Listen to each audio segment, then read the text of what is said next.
ఏడిచామనుకోండి, నలుగురు వస్తారో, భగవంతుడు వస్తాడో లేదో మరి నాకు తెలియదు, కానీ నవ్వితే నీ చుట్టూ నలుగురు మోగుతారు.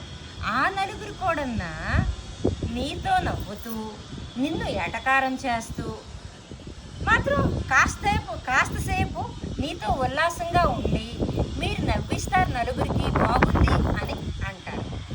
అలా అని అయ్యో మనం ఏడిస్తే భగవంతుడు వస్తాడో లేదో తెలియట్లేదు, మనం నవ్వితే నలుగురు ఎటకారం చేస్తున్నారు కదా అని అలా అని మనం మౌనంగా ఉండిపోయామనుకోండి, అది ఆ మౌనంగా ఉండిపోవడం వల్ల మనకు కలిగే ప్రయోజనాలు ఏంటంటే, అతను ఎదుటి వ్యక్తి మన మీద కోపడుతుంటారు అనుకోండి, మనం మౌనంగా ఉండిపోతే మన మౌనమే సమాధానం.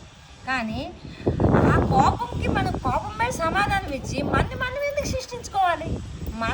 మనం ఎందుకు శిక్షించుకోవాలి? మనం ఏం చేసాం తప్పు? మనం కరెక్ట్గానే ఉన్నాం. ఎందుకంటే నిజం చెప్పినోడికి ఒకటే కథ, అబద్ధం చెప్పినోడికి 100 కథలు. మనం నిజంగా ఉన్నాం కాబట్టి మనం ఎందుకు కోపం అవ్వాలి? ఎదుటోళ్ళు కోపం అయ్యారు అనుకోండి, మనం శాంతంగా ఊరుకొని మౌనంగా ఉండిపోవడమే మన సమాధానం. ఇది ఈరోజు నేను చెప్పిన మంచి మాట. ఎవరినైనా తప్పు చెప్పుంటే మన్నించండి. నా ఛానల్ని సబ్స్క్రైబ్ చేయండి, కామెంట్ చేయండి, లైక్స్ కూడా కొట్టండి. మీకు నచ్చితే మాత్రం వీడియోని స్వైప్ చేయకుండా చూడడం మాత్రం మానదు. ఇంతటితో సెలవు తీసుకున్నాను. నమస్కారం అండి.